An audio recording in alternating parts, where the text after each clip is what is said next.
نحمده ونصلي على رسوله الكريم أما بعد فأعوذ بالله من الشيطان الرجيم بسم الله الرحمن الرحيم قل هو الله أحد الله الصمد لم يلد ولم يولد ولم يكن له كفوا أحد قل هو الله أحد آپ کہہ دیجئے کہ وہ اللہ ایک ہے، اللہ الصمد، اللہ بے نیاز ہے، لم یلد ولم یولد، نہیں اس کی کوئی اولاد اور نہ وہ خود کسی کی اولاد ہے، ولم یکن لہ کفوا احد، اور نہیں اس کے لیے برابری کا کوئی ایک بھی۔ سبحان ربک رب العزت عما یصفون وسلام علی المرسلین والحمد للہ رب العالمین۔ اللہم صل علی سیدنا ومولانا محمد وعلی آل سیدنا ومولانا محمد وعلی آلہ وأصحابه أجمعين۔ معزز سامعین، سورۃ الاخلاص آپ کے سامنے تلاوت کی ہے۔ اللہ رب العزت اس سورہ مبارکہ کے مطابق صحیح بیان کی توفیق عطا فرمائے اور ہمیں قرآن و سنت پر عمل کرنے کی توفیق عطا فرمائے۔ گزشتہ سبق میں ہم نے سورۃ اللہب پڑھی، جس میں رسول اللہ صلی اللہ علیہ وسلم کے ایک بدترین دشمن کی تباہی، ہلاکت اور بربادی اور دنیا آخرت میں اس کے خسارے کا بیان تھا۔ اب سورہ اخلاص میں اس مسئلے کا بیان ہے جس مسئلے کی وجہ سے لوگ آپ صلی اللہ علیہ وسلم کے مخالف بنے، اور وہ مسئلہ اللہ کی توحید، اللہ کی وحدانیت کا مسئلہ ہے۔ سورۃ الاخلاص بڑی فضیلت والی سورت ہے۔ حدیث مبارکہ میں اس سورہ مبارکہ کو ثلث قرآن کہا گیا ہے، یعنی قرآن کا تیسرا حصہ۔ اس کے مفسرین نے مختلف وجوہات بیان کی ہیں، ثلث قرآن کیوں کہا گیا ہے، چونکہ حدیث مبارکہ میں رسول اللہ صلی اللہ علیہ وسلم نے تو نہیں وضاحت فرمائی، اس لیے مفسرین کی رائے مختلف ہوئی۔ بہرحال جن میں سب سے مضبوط رائے ہے وہ یہ ہے، قرآن مجید میں بنیادی طور پر جو عقائد بیان ہوئے ہیں وہ تین ہیں۔ نمبر 1 توحید، نمبر 2 رسالت، اور نمبر 3 قیامت۔ تو سورہ اخلاص میں توحید ہے، تو مسائل بنیادی کتنے ہیں جی؟ 3۔ تو ایک مسئلہ اس میں آ گیا تو تیسرا حصہ ہو گیا نا قرآن مجید کا، یعنی قرآن مجید کا تیسرا حصہ توحید ہے، تو سورہ اخلاص میں توحید ہے، لہٰذا قرآن مجید کا ثلث ہے۔ حضرت عائشہ رضی اللہ تعالیٰ عنہ فرماتی ہیں کہ رسول اللہ صلی اللہ علیہ وسلم نے صحابہ کرام کی ایک جماعت کو جہاد پہ بھیجا، ان کا ایک امیر مقرر کیا۔ وہ امیر جب نماز پڑھاتا تو سورہ اخلاص آخر میں ضرور پڑھتا، یا تو پڑھتا ہی سورہ اخلاص یا کوئی اور سورہ پڑھتا، پھر بھی آخر میں یہ سورہ اخلاص پڑھ لیتا۔ باقی صحابہ نے آ کے رسول اللہ صلی اللہ علیہ وسلم کو بتایا، بھی ہمارے امیر صاحب تو سورہ اخلاص پکی پڑھتے تھے۔ تو آپ صلی اللہ علیہ وسلم فرمایا ان سے پوچھو کیوں پڑھتے تھے؟ انہوں نے کہا جی اس میں اللہ کی توحید اور اللہ کی صفات ہے، مجھے بڑی پسند آتی تھی، میں اس لیے پڑھ لیتا تھا۔ حضور نے فرمایا اس سے کہو کہ اس طرح جس طرح اللہ کی صفات والی صورت تجھے پسند تھی نا، تجھے محبت تھی، اللہ بھی تجھ سے محبت کرتا ہے، اللہ بھی اس وجہ سے تجھ سے محبت کرتا ہے۔ تو سورہ اخلاص اللہ کی توحید والی سورہ ہے، اور شاید یہی وجہ ہے کہ ہمارے بر صغیر میں پہلے پہلے نماز کے لیے یہی صورت یاد کرواتے تھے، اور اب بھی تقریباً یہی ہے۔ حالانکہ کوئی ضروری تو نہیں ہے کہ سورہ فاتحہ کے بعد میں سورہ اخلاص ہی پڑھے، لیکن تقریباً یاد یہی کروائی جاتی ہے، اسی وجہ سے کہ اس میں اللہ کی وحدانیت اور اللہ کی توحید کا تذکرہ ہے۔ چلو نمازی جب اللہ کے سامنے آئے تو اور صورت یاد ہو نہ ہو، توحید والی صورت تو یاد ہونی چاہیے۔ ہمارے اکثر لوگوں کو یہی صورت یاد ہے، باقی صورتیں نہیں یاد ہیں۔ تو میرے ایک دلچسپ واقعہ بھی ہے کہ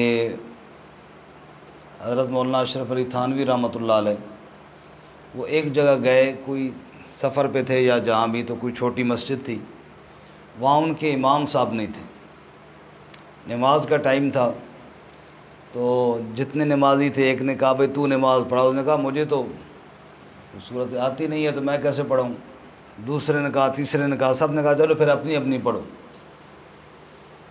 حضرت تھانوی صاحب بڑے عالم تھے لیکن وہ جانتے تو نہیں تھے لوگ، کسی نے کہا بابا تو پڑھا سکتا ہے نماز؟ انہوں نے کہا ہاں میں پڑھا سکتا ہوں۔ انہوں نے کہا چلو پھر تو پڑھا۔ انہوں نے نماز پڑھائی اور پہلی رکعت میں بھی سورہ اخلاص پڑھی اور دوسری رکعت میں بھی سورہ اخلاص پڑھی، یعنی دونوں رکعتوں میں قل هو اللہ احد پڑھائی۔ یہ تو مسافر تھے، اپنی نماز پڑھائی اور چلے گئے۔ بعد میں لوگوں نے کہا یہ آج تک تو اس طرح کسی نے نماز نہیں پڑھائی کہ دونوں رکعتوں میں قل هو اللہ احد پڑھی، لگتا ہے یہ نماز دوبارہ پڑھ لو، پتہ نہیں ہوئی بھی ہے یا نہیں ہے۔ چونکہ عالم تو ان میں کوئی بھی نہیں تھا، سب نے دوبارہ پڑھ لی۔ پھر وہ ادھر ادھر مسئلہ پوچھا، کسی نے کہا ہوئی ہے، کوئی میری طرح کم علم مولوی تھے، انہوں نے کہا نہیں ہوئی یار، ٹھیک ہے دوبارہ لوٹا لی۔ تو بات چلی تو انہوں نے کہا یار بات یہ ہے کہ تھانہ بھون میں مولانا اشرف علی تھانوی بڑے عالم ہیں، ان سے جا کے مسئلہ پوچھتے ہیں۔ دو بزرگ منتخب ہوئی، تم جا کے مسئلہ پوچھ کے ہو۔ اس وقت یہ فون وغیرہ کا تو دور تھا نہیں۔ اب دو آدمی وہ جو مسئلہ پوچھنے گئے تھے، یہ دو اس نماز میں بھی شامل تھے، حضرت کا نام سنا تھا، جانتے تو تھے نہیں۔ جب وہاں گئے تو کہنے لگے یہ تو وہی بابا نہیں جس نے نماز پڑھائی ہے سانو، یہ تو وہی بابا تھا جس نے ہمیں نماز پڑھائی۔ تو خیر وہ جا کر کہنے لگے حضرت وہ وہاں نماز آپ نے پڑھائی تھی؟ ہاں میں نے پڑھائی تھی۔ تو ہم تو شک میں پڑھ کے نماز ہوئی ہی نہیں ہے، آپ سے مسئلہ پوچھنے آئے۔ حضرت نے فرمایا اللہ کے بندو اس وقت پوچھ لیتے تو میں تمہیں سمجھا دیتا، میں نے سمجھا بھائی بات حل ہو گئی۔ آپ سارے کہہ رہے تھے کہ ہم جماعت نہیں کرا سکتے کیونکہ ہمیں سورت کو نہیں آتی، تو میں نے دونوں رکعتوں میں سورہ اخلاص پڑھی، بھائی یہ سورت تو سب کو آتی ہے نا اللہ کے بندو، اور کوئی سورت نہیں آتی تو یہ سورت نہیں ہے، یہ تو قرآن مجید کی اہم ترین سورت ہے، ثلث قرآن ہے، اگر اور کوئی نہیں آتی تو یہ سورت تو آتی ہے نا۔ جس آدمی کو سورہ اخلاص یاد ہے اس کو ثلث قرآن یاد ہے، اور وہ جماعت بھی کرا سکتا ہے، وہ نماز بھی پڑھا سکتا ہے۔ بہرحال سورہ اخلاص بڑی فضیلت والی سورہ مبارکہ ہے۔ شان نزول یہ، مشرکین نے رسول اللہ صلی اللہ علیہ وسلم سے کہا بھئی جس اللہ کی توحید بیان کرتے ہو ہر وقت، اس اللہ کا نسب نامہ تو بتاؤ۔ عرب کے اندر نسب نامے کا بڑا خیال تھا، آپ دیکھیں نا والد کا نام ساتھ لیا جاتا ہے، عبداللہ بن عباس، عبداللہ بن مسعود، فلاں بن فلاں، یعنی والد کا نام ساتھ آتا ہے۔ تو ان کا اللہ تعالیٰ کا نسب نامہ بتاؤ، اس پر یہ صورت نازل ہے، قل آپ کہہ دیجئے هو اللہ احد۔ تم نسب نامہ پوچھتے ہو، وہ اللہ ایک ہے، نسب نامہ اس کا ہوتا ہے جو ایک نہ ہو۔ احد صرف اللہ ہی کی ذات ہے جی۔ فرمایا اس سے ایک مطلب تو یہ ہے کہ اللہ ذات میں ایک ہے، دو نہیں ہے، اللہ ایک ہے، اللہ دو نہیں ہے۔ اس سے وہ سارے نظریات باطل ہو گئے جنہوں نے نعوذ باللہ یہ کہا کہ اللہ دو ہیں یا تین ہیں، فرمایا نہیں اللہ ایک ہے۔ بعض لوگوں نے نعوذ باللہ جز بنانے کی بات کی، نور من نور اللہ کہہ دیا کہ اللہ کے نور میں سے نور، تو پھر ایک تو نہ رہا نا، پھر تو تقسیم ہو گیا۔ وہ احد ہے، وہ ایک ہے، وہ دو نہیں ہے۔ یہاں پہ ایک چھوٹی سی بات یہ بھی عرض کروں کہ بعض لوگ جب یہ کہتے ہیں نا نبی صلی اللہ علیہ وسلم کے بارے میں کہ وہ اللہ کے نور میں سے نور ہیں، تو کہا جاتا ہے یہ تو غلط ہے، اللہ احد ہے، اللہ کے نور میں سے کوئی نور۔ اس پر وہ ایک مثال دیتے ہیں جو غلط ہے، لیکن صرف سمجھانے کے لیے میں دوہرا رہا ہوں. وہ مثال دیتے ہیں، دیکھو جی ایک موم بتی جل رہی ہے، اس سے دوسری موم بتی ہم نے جلا لی تو پہلی موم بتی میں فرق تو کوئی نہیں آیا. ہم بھی کہتے ہیں بھئی پہلی موم بتی میں فرق تو نہیں ہوا ہے، لیکن موم بتی ایک تو نہ رہی نا، دو ہو گئی نا. موم بتی میں فرق تو نہیں آیا لیکن موم بتی ایک نہ ہوئی، دو ہو گئی. اور اللہ دو نہیں ہے، اللہ ایک ہے. اور دوسری بات یہ ہے کہ مثالیں اللہ کے لیے جائز ہی نہیں ہیں. قرآن نے منع کیا فلا تضربوا للہ الامثال، اللہ کے لیے مثالیں نہ دیا کرو. مثال اس کے لیے ہوتی ہے جو جس کی کوئی مثل ہو.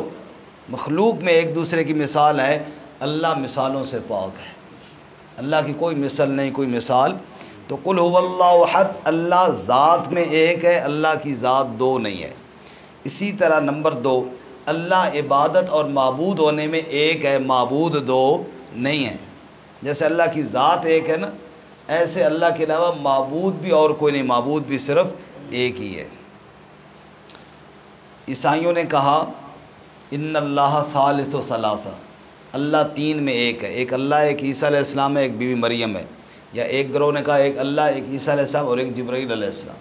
فرمایا نہ، هو اللہ احد، وہ ایک ہے، وہ تین نہیں ہے.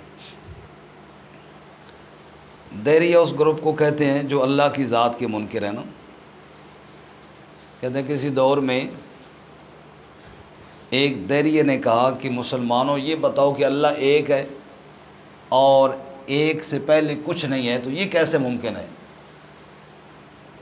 تو وہاں کسی لڑکے نے کہا، بعض لوگوں نے کہا امام حنیفہ رحمۃ اللہ علیہ کے بچپن کا واقعہ، بہرحال اللہ بہتر جانے. اس نے کہا جی گنتی سناؤ. کہا 1 2 3 4 5. کہا الٹی پڑھو. کہا 5 4 3 2 1. کہا چپ نہ کرو نا، آگے پڑھتے جاؤ. انہوں نے کہا وہ ایک پہ تو گنتی ختم ہو جاتی ہے. کہا یہی تو ہم مسلمان کہتے ہیں، وہ ایک ہے اور اس سے پیچھے کچھ بھی نہیں ہے. وہ سب سے پہلے وہی ہے اور اس سے پہلے اور کوئی نہیں. هو اللہ احد، وہ ایک ہے اور اس سے پیچھے کچھ بھی نہیں ہے. اللہ الصمد، اللہ بے نیاز ہے، اللہ بے نیاز ہے. بے نیاز کا معنی جس کی طرف حاجتوں میں سب محتاج ہوں اور وہ کسی کا محتاج نہ ہو. سب اس کے محتاج ہیں اور وہ کسی کا محتاج نہیں. اس کے بغیر کسی کا کام نہیں بنتا اور وہ اس کا کام سب کے بغیر بنتا ہے. اس کو کسی کی کوئی پرواہ نہیں ہے، کسی کی کوئی ضرورت نہیں ہے، لیکن باقی ہر ایک کو اس کی ضرورت ہے. اس کو کہتے ہیں الصمد. اللہ الصمد، اللہ بے نیاز ہے، اللہ قادر ہے، اللہ مالک ہے، اللہ حاجت روا ہے، اللہ مشکل کشا ہے، نافع ہے، زار ہے، عزت دینے والا ہے، ذلت دینے والا ہے. پوری کائنات کا مالک و مختار صرف کون ہے؟ اللہ. اللہ الصمد، لم یلد ولم یولد. تم نسب پوچھتے ہو، نہ جنا اس نے اور نہ وہ جنا گیا. یعنی نہ اس نے کسی کو جنا اور نہ وہ خود جنا گیا. نہ اس کی کوئی اولاد ہے اور نہ وہ خود کسی کی اولاد ہے. اولاد تو ہوتی ہے اس کی جو مخلوق ہو، جو محتاج ہو. کل اسے حاجتوں میں بوڑھا ہو جاؤں گا، بیٹا ہوگا ہاتھ پکڑ کے لے جائے گا. مر جاؤں گا، بیٹا جانشین بن جائے گا. اللہ بڑھاپے سے پاک، اللہ کمزوریوں سے پاک، اللہ موت سے پاک. جب اسے بیماری نہیں، جب اسے بڑھاپا نہیں، جب اسے موت نہیں، تو اسے اولاد کی کیا ضرورت ہے؟ اولاد کی ضرورت تو تمہیں ہے.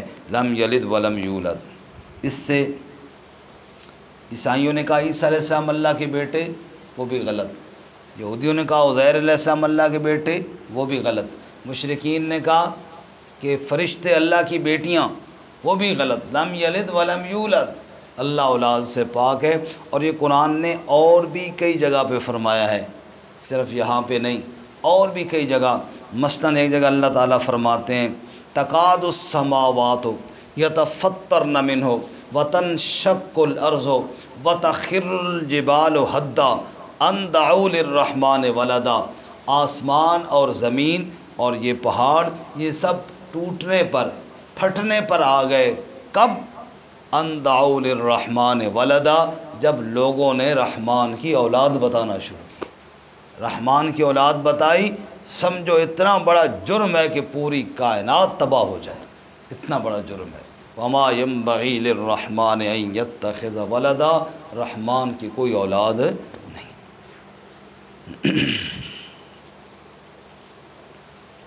کہتے ہیں کسی جگہ پہ ہندوستان میں عیسائی وہ پادری اپنے گرجے میں تقریر کر رہا تھا، تو عیسیٰ علیہ السلام کو اللہ کا بیٹا کہتے ہیں، اس پر دلائل دے رہا تھا۔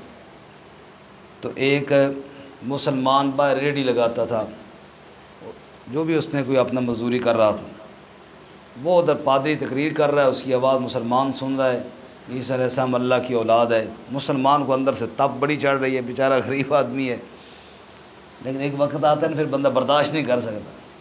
بالآخر اس نے کوئی حد کراس کی نہ تو اسے برداشت نہ ہوا، اس نے ریڈی چھوڑی اور مجمع میں چلا گیا۔ اس نے کہا پادری صاحب ایک سوال ہے، ٹھیک ہے اللہ کی اولاد ہے عیسیٰ علیہ السلام، یہ بتاؤ کہ اللہ کی عمر کتنی ہے؟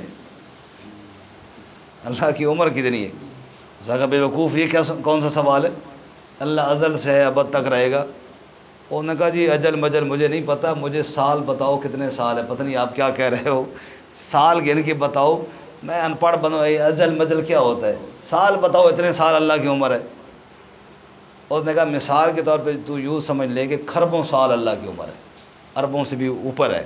اس نے کہا ٹھیک ہے کھربوں سال عمر، کچھ اندازہ ہو گیا، اب بتاؤ کھربوں سال میں اولاد کتنی ہوئی اللہ کی؟ اسا کا ایک، اسا کا واہ واہ صدقے جاؤں، میری 60 سال عمر ہے، میرے 13 پتر ہیں۔